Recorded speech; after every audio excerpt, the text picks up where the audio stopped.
Hello friends, कैसे आप सब लोग and thanks for watching my channel.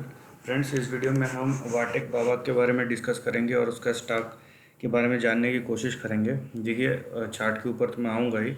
इससे पहले भी ऑलरेडी बना चुका था, लेकिन तब ट्रेंड कुछ और था। अभी ट्रेंड ये बदल रहा है। सो आप उसको भी देखते तो उसमें भी मैंने लेवल्स एक्सप्लेन किए हैं। लेकिन करंट न्यूज़ देखिए, बोलते हैं कि आप ट्रेंड को आइडेंटिफाई कर लिए ना, रीजंस फॉलो होते हैं उसके बाद। ठीक है, ये डिपेंड करता है कि आपका अंडरस्टैंडिंग क्या है, कितना है। अभी रिसेंट में जो प्रेफरेंशियल अलॉटमेंट हुआ है शेयर्स का 120 करोड़ का, उसमें बड़े इन्वेस्टर्स का नाम भी आ रहा है। ठीक है, इसका न्यूज़ शायद एक दिन पहले, आज या कल का है। ठीक है, यहाँ पे देखिए, रजिस्टर्ड जो है उनमें राकेश झुनझुनवाला का नाम भी आ रहा है। सो यहाँ पे 50 लाख शेयर इशू हुए हैं।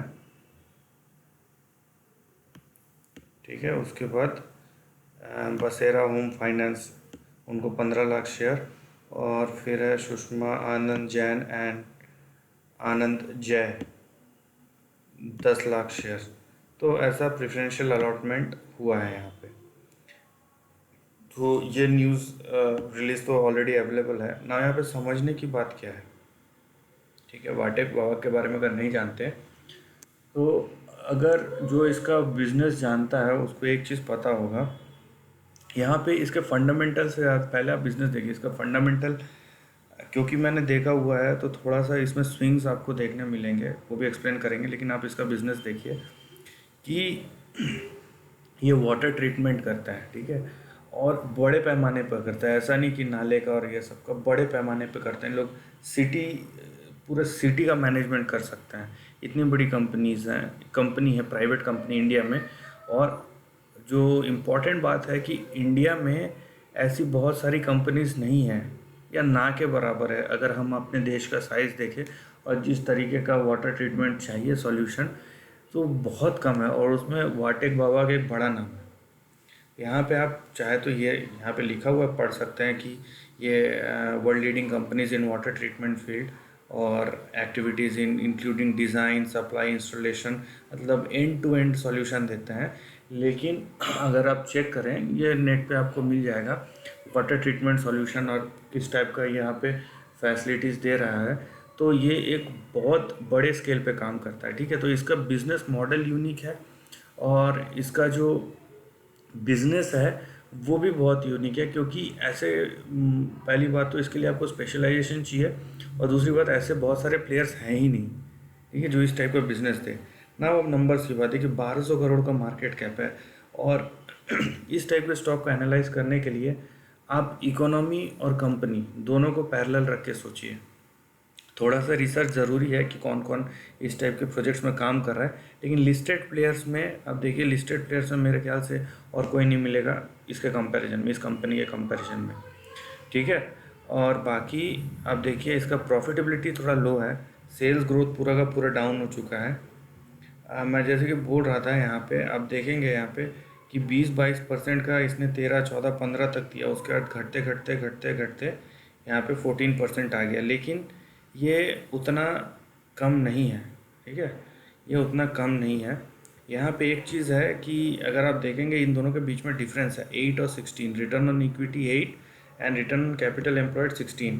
तो रिटर्न ऑन कैपिटल एम्प्लॉयड में डेट का पार्ट भी रहता है। उसका मतलब है यहाँ पे जो ये आपको प्रॉफिटेबिलिटी देख रहा है उसमें डेट का भी आप बोल सकते हैं डेट भी शामिल है, कि डेट का भी यूज़ किया गया। यहाँ पे एक चीज़ है कि ये देखिए, ये इससे पहले 2012-14 में जब 20-22% दे रहा था, तब 200, 250 या 212 में, 213 में ये 270, 250 का था इसका वो डेटा डेज। वो फिर से बढ़ के ये 227 हो गया। सो वी होप कि ये फिर से ज़्यादा ना बढ़े और डिक्लाइनिंग ट्रेंड में जाए। क्योंकि जाहिर सी बात है, देखिए, इनका जो साइकिल होता है बहुत ज़्यादा होता है, क्योंकि ये डिपेंड करता है प्रोजेक्ट टू प्रोजेक्ट में। तो उस हिसाब से इनका जो डेटा डेज, मतलब जो पैसा इनको आना होता है, ये जो इनकी जो सर्विसेज है उसके लिए, तो टाइम लगता है उसके लिए, राइट। उस हिसाब से लेकिन यहाँ पे मैं प्योर जो मेरा इतना सारा नंबर्स भी मैं बता रहा हूँ थोड़ा बहुत, लेकिन मेरा प्योर जो फोकस है ना वो बिजनेस मॉडल पे है, ठीक है। और क्योंकि ये एक ऐसा बिजनेस मॉडल है जिसका बहुत बड़े पैमाने पे नीड है। सिटी में तो है ही, metro cities, tier 1 cities, tier 2 cities, even tier 3 cities में जिस तरीके का हालत है वहाँ पे भी नीड है। यहाँ पे बाकी आप देखिए कि प्रमोटर्स का यहाँ पे 24% का स्टेक है। बाकी जो है यहाँ पे एफ ने 28% से 22% किया है।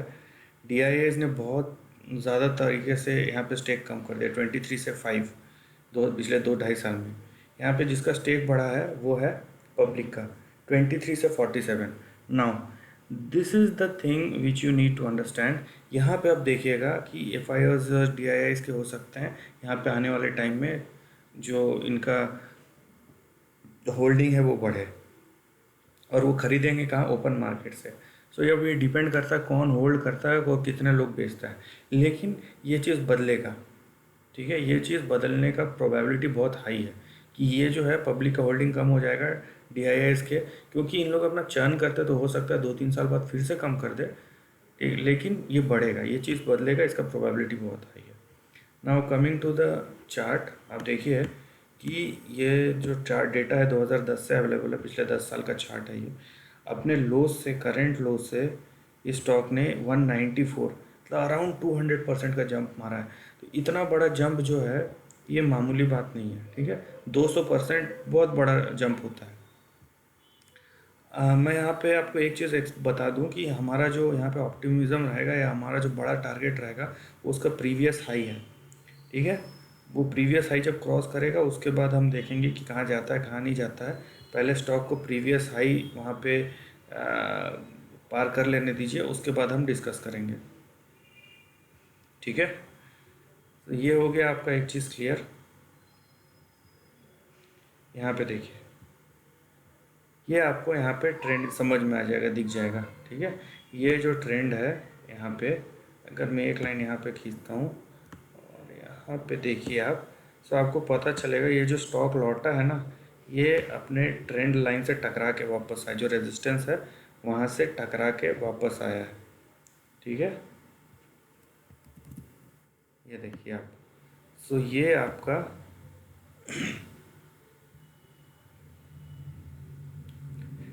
ट्रेंड लाइन है। तो आपका सपोर्ट जो आएगा वो आएगा 161, और आपका रेजिस्टेंस जो पहला टारगेट है वहाँ जहाँ से रेजिस्टेंस भी है 239, जहाँ से ये लौट के आया है, इसके ऊपर अगर जाता है, इसके ऊपर अगर जाता है तो यहाँ पे नेक्स्ट जो आपको देखने मिलेगा वो 345 देखने मिलेगा, ठीक है। 345 के ऊपर जो रेंज है वो कुछ इस तरीके का है, 450 से 550 के बीच में, ठीक है। क्योंकि हमको पता नहीं कि ये 345 के ऊपर ये ऐसा जाएगा ऐसा जाएगा ऐसा जाएगा, वो हमको पता नहीं, इसीलिए ये रेंज आप इसको चाहे तो 400 यहाँ पे इतना बढ़ा सकते हैं, ये यहाँ से यहाँ तक कहीं पे भी जा सकता है। अब यहाँ पे बात यह है कि जब इस रेजिस्टेंस लाइन को तोड़ेगा ना तब हम बोलेंगे रीबाउंड है, तब तक ये बाउंस बैक है, क्योंकि ये एक रेजिस्टेंस लाइन से टकरा के नीचे आ रहा है। अब ये इसके ऊपर जाएगा, उसके बाद सस्टेन यहाँ इसको सस्टेन करे, इसके ऊपर जाए, इसको सस्टेन करे, लेकिन जब इस लाइन के ऊपर मतलब 440 से 550 के ऊपर जब ये सस्टेन करेगा तब हम बोलेंगे रीबाउंड है। और तब हमारा जो टारगेट रहेगा बड़ा वो रहेगा 922, जो इसका प्रीवियस हाई है 2015 का। उससे पहले हम कुछ नहीं करेंगे, ठीक है। 2022 922 से लेके आप बोलिए यहाँ पे 982, मतलब अगर जब शेयर प्राइस 1000 के ऊपर सस्टेन करेगा तब हम बोलेंगे नया ट्रेंड शुरू होगा। उससे पहले ये लेवल्स के हिसाब से चलिए, वो ज़्यादा अच्छा है। लेकिन मैं फिर से बता दूं, बिज़नेस वाइज ये बहुत ही यूनिक बिज़नेस है। आप थोड़ा सा बिज़नेस के ऊपर या ये क्या काम करता है उसके ऊपर रिसर्च कीजिए, ठीक है। आपको इन्फॉर्मेशन भी मिलेगा, स्टॉक तो मिलेगा ही मिलेगा, इन्फॉर्मेशन भी अच्छा खासा मिलेगा। So this is the end of the video दोस्तों। वीडियो पसंद आए तो लाइक और शेयर कीजिए, थॉट्स कमेंट सेक्शन में लिख के बताइए, और ऐसे ही नए कंटेंट के लिए चैनल को प्लीज़ सब्सक्राइब कीजिए। Lastly, take care of your family and friends.